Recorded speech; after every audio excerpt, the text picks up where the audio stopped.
Assalamualaikum warahmatullahi wabarakatuh. Sahabat-sahabat yang dirahmati Allah subhanahu wa ta'ala, Gus Ikdam adalah sosok dai milenial yang digandrungi oleh jutaan umat Islam di Indonesia. Istrinya yang akrab disapa Ning Nila ternyata bukanlah sosok perempuan biasa. Ning Nila ternyata adalah keturunan seorang ulama waliullah yang sangat masyhur dari Lirboyo, Kediri, Jawa Timur.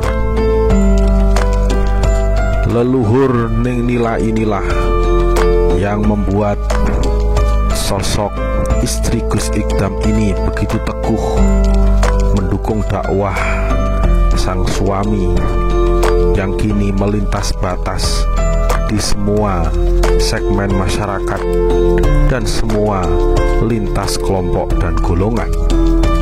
Gus Ikdam menyajikan Islam yang indah, sejuk dan menyenangkan. Orang-orang kecil, orang-orang arus bawah berbondong-bondong menyaksikan Gus Ikdam dan Ning Nila sebagai seorang panutan untuk beragama dalam sehari-hari. Rahasia kedahsyatan dan keunikan Gus Ikdam dan Ning Nila ini tak lepas dari leluhur-leluhur mereka yang luar biasa, yang berdoa dan mengaji lintas waktu dan lintas batas.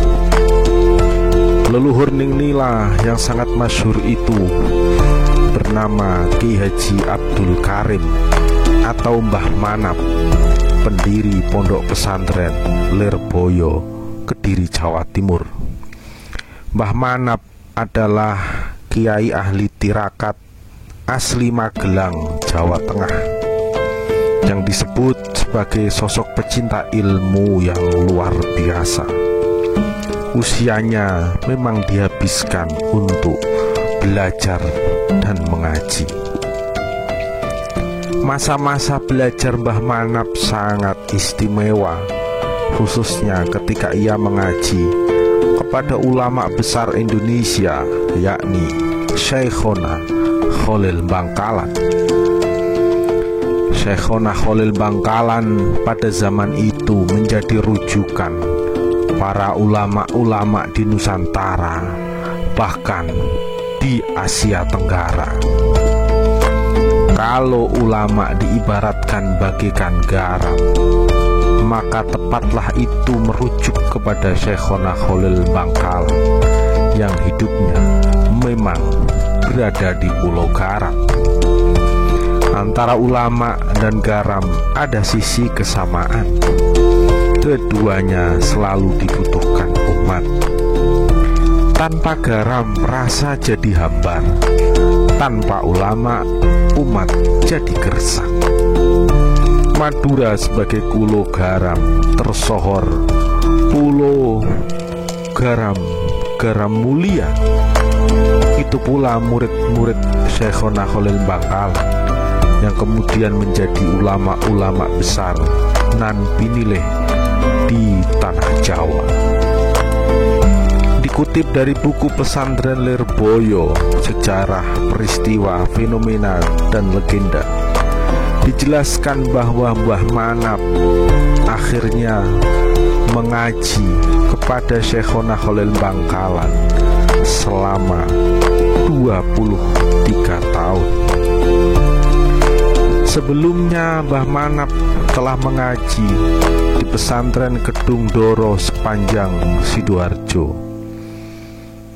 Tahun 1896 Mbah Manap kemudian menyeberang ke Pulau Madura, meninggalkan Pulau Jawa. Sesampai di Madura yang panas dan gersang itu, semangat mengaji Mbah Manap luar biasa. Udara Madura yang menyengat itu kian menambah hausnya Mbah Manap menekuk ilmu Syekhona Khalil yang sangat alim hampir di semua cabang ilmu, baik itu fikih, tafsir, hadis maupun tasawuf. Menjadi santri Syekhona Khalil Bangkalan yang terkenal sebagai waliullah itu ternyata tidak mudah. Mbah Manap tak luput dari itu. Berbagai ujian, baik ujian lahiriah maupun batiniah, mesti dijalani. Cobaan yang kadang tidak masuk akal harus diterima. Mbah Manap mengalaminya. Ia tak luput dari berbagai ujian dari sang guru Syekhona Khalil Bangkalan.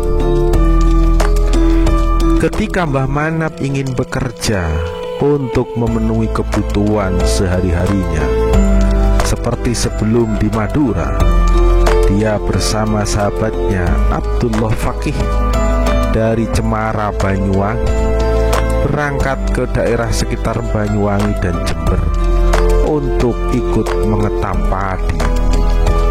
Namun setelah bersusah payah melakukan perjalanan yang cukup jauh, sesampai di Bangkalan terjadilah hal yang sangat mengejutkan. Mbah Manap Kiai Haji Abdul Karim ditempa ilmu yang luar biasa oleh sang guru Syekhona Khalil Bangkalan. Ternyata Syekhona Khalil menghendaki atas padi hasil kerja Manap itu untuk makanan ternaknya. Peneran Nap tak nggone pakan pitikku. Kebetulan Manap padinya mau tak buat makan ayam saya, kata Syekhona Khalil Bangkalan. Rupanya Syekhona Khalil tidak mengizinkan Mbah Manap bekerja. Sebagai gantinya, ia disuruh memetik daun pace yang tumbuh di sekitar pondok pesantren untuk makan sehari-hari. Kecewakah seorang santri bernama Manap itu? Ternyata tidak. Sedikit pun ia tidak kecewa. Bahkan pemuda Manap jika tidak kuat menghadapi ujian itu, ia akan pergi. Tapi ternyata tidak. Mbah Manap tetap konsisten. Hatinya sudah sepenuh tekad bulat untuk mengaji. Perintah Syekhona Khalil Bangkalan untuk makan daun pace rebus itu dijalani Mbah Manap dengan bahagia, dengan sabar, dengan penuh keistiqomahan. Bahkan sering pula Mbah Manap harus makan sisa kerak nasi teman-temannya, atau bahkan ia makan ampas kelapa.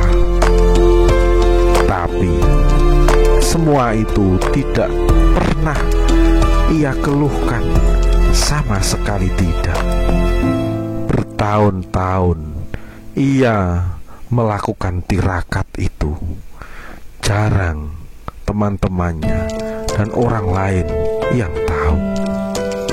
Tirakat Mbah Manap selama 23 tahun di Bangkalan, inilah rahasia yang luar biasa yang jarang diketahui oleh masyarakat muslim dan kaum santri khususnya.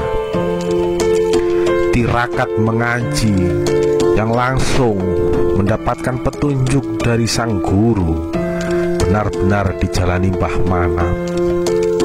Akhirnya Mbah Manap ini menjadi sosok ulama pilih tanding luar biasa, mendirikan pesantren Lirboyo Kediri yang menjadi jujukan dan rujukan umat Islam di Indonesia, yang santrinya diketahui pada tahun 2024 ini mencapai 40-an ribu santri.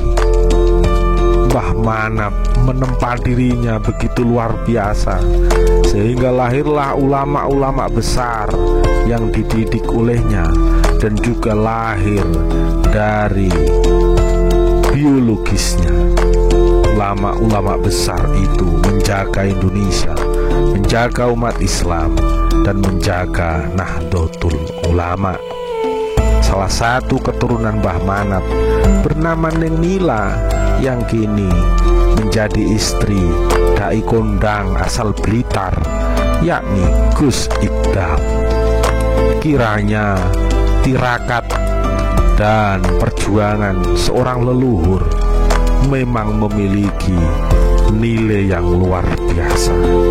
Inilah pelajaran berharga, sehingga masyarakat muslim jangan pernah ragu untuk tirakat dan menyemai hidup yang penuh berkah sebagaimana Mbah Manap Lirboyo.